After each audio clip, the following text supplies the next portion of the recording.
कुंभ में ये लोग जो है जब जब इनकी सत्ता की हानि होती है, जब धर्म की इनका जब ह्रास होता है, जब ये जान जाते हैं कि हमारा धर्म जो है अब पीछे की तरफ जा रहा है, तो ये लोग कुंभ 12 बरस का नाम लेकर के 12 बरस का कुंभ लगाते हैं। नंगा धड़ंगा होकर कर कर करके वह जो है ईश्वर की खोज किया। सूरत ब्राह्मण की लड़की थी, उस लड़की को भेजा गया था कि तू खूब सुंदर हो और तुमको माला बेचोगी तो तुम्हारा माला जो है जो 10 रुपया का माला है वो 10,000 में बिकेगा।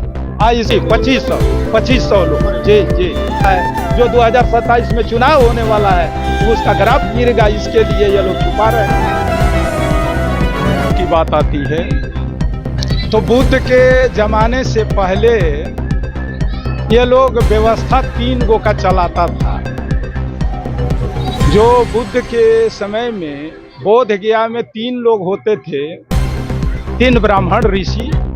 तो एक का नाम था गया कश्यप, एक का नाम था नदी कश्यप, एक का नाम था उर्विल कश्यप। एक अग्नि का पूजा करता था, एक जो है पत्थर पहाड़ों की पूजा करता था और एक पानी की पूजा करता था। लेकिन जब बुद्ध को ज्ञान की प्राप्ति हुई और ज्ञान की प्राप्ति के बाद बुद्ध ने इन तीनों जो पुजारी था ना, जो ब्राह्मण ऋषि तीनों था, वो पूजा करने वाला जल का, अग्नि का, पहाड़ों का, पत्थरों का, वो बुद्ध में समाहित हो गया। लेकिन जब बुद्ध का समय चल रहा था, बुद्ध का ज्ञान इस धरती पर चलता था, तो यहाँ जितने भी पूर्व के कर्मकांड थे भारत से खत्म हो गए थे।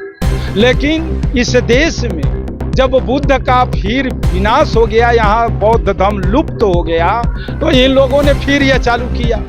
क्या चालू किया? अग्नि पूजा, मूर्ति पूजा, पत्थर पूजा, पहाड़ पूजा, इसके बाद ये जो जल की पूजा।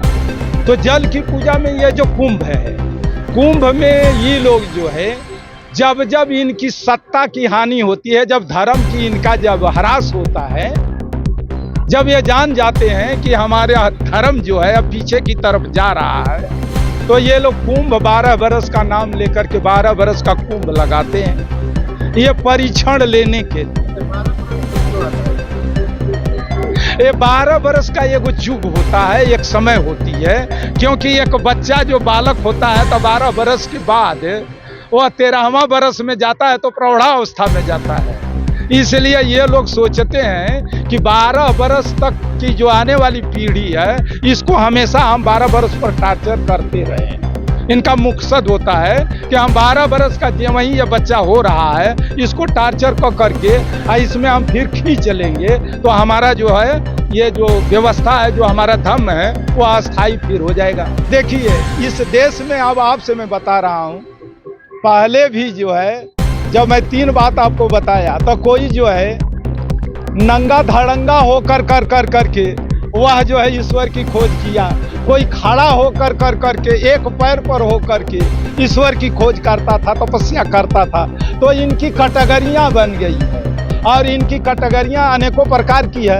अब अनेकों प्रकार में कोई जटाधारी है, कोई छिलवाया है, कोई नंगे धड़ंगे रहता है, कोई वस्त्र पहनता है, कोई नहीं पहनता है। ऐसे ऐसे इनकी कई कैटेगरियां हैं। तो कई कैटेगरियों के जो साधु संत हैं ये पहुंचते हैं वहां पर। खूबसूरत ब्राह्मण की लड़की थी, उस लड़की को भेजा गया था कि तू खूब सुंदर हो और तुमको माला बेचोगी तो तुम्हारा माला जो है जो 10 रुपया का माला है वो 10,000 में बिकेगा।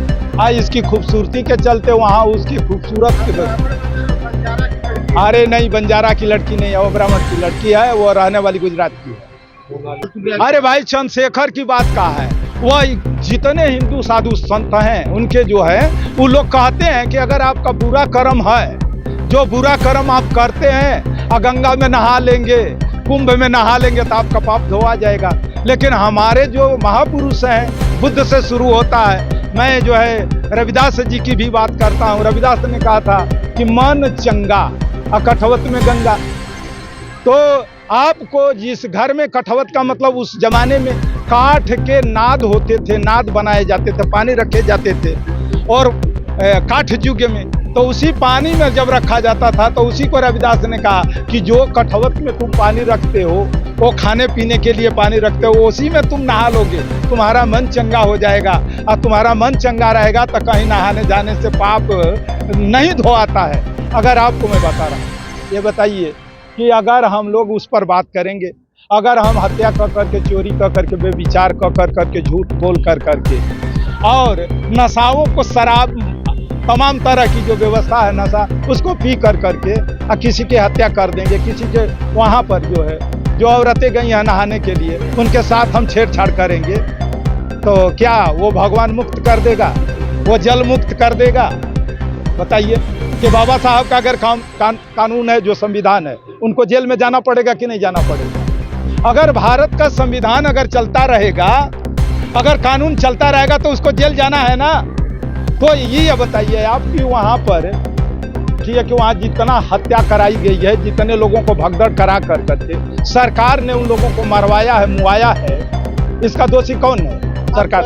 जगह पर व्यवस्था रखी होती, जनता को जितना आप आमंत्रण किए हैं, जिन लोगों को जहां से बुलाए हैं, उनकी सुरक्षा, उनकी देख रेख, उनके लिए व्यवस्था किए होते तो उसमें भगदड़ कैसे होती? सरकार की ये जिम्मेवारी है। अगर आप फंक्शन करवा रहे हैं, आप फंक्शन के जिम्मेवार हैं, वहाँ आपका स्टेट है, तो अगर आप उस कार्यक्रम की सुरक्षा अगर आप नहीं करते हैं तो आपके ऊपर जिम्मेवारी बनती है।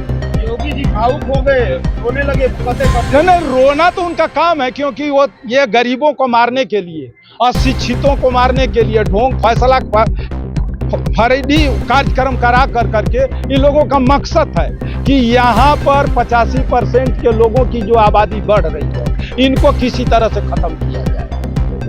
अगर यहाँ 10 लाख लोग हैं, 10 लाख लोग हैं, और 10 लाख लोग अगर भागेंगे तो उसमें 10 लाख भागेंगे तो जितने बूढ़े पुरनिया, जितने पढ़े होंगे, नहाए होंगे, और कितना लाख मरे होंगे, उनमें कितने लाख मर गए होंगे। यानी कि सर आपका कहना है कि सरकार वहाँ के आंकड़ा सही नहीं दे रही? नहीं, क्यों देगी? अगर सरकार आंकड़ा सही बता देगी तो उसके पीछे विपक्ष के लोगों ने जो है आवाज उठाना शुरू करेगा। नहीं, 800 से ऊपर लोग मरे। 2500 जी, 2500 लोग। जी जी। ऐसे सर छिपाने से लोगों को क्या फायदा होने जा रहा है? उनको फायदा इसलिए होगा कि उनकी सरकार के ऊपर आंच नहीं पड़ेगी। वोट, उनका जो वोट जो पड़ने वाला है, जो 2027 में चुनाव होने वाला है, उसका ग्राफ गिरेगा। इसके लिए ये लोग छुपा रहे हैं।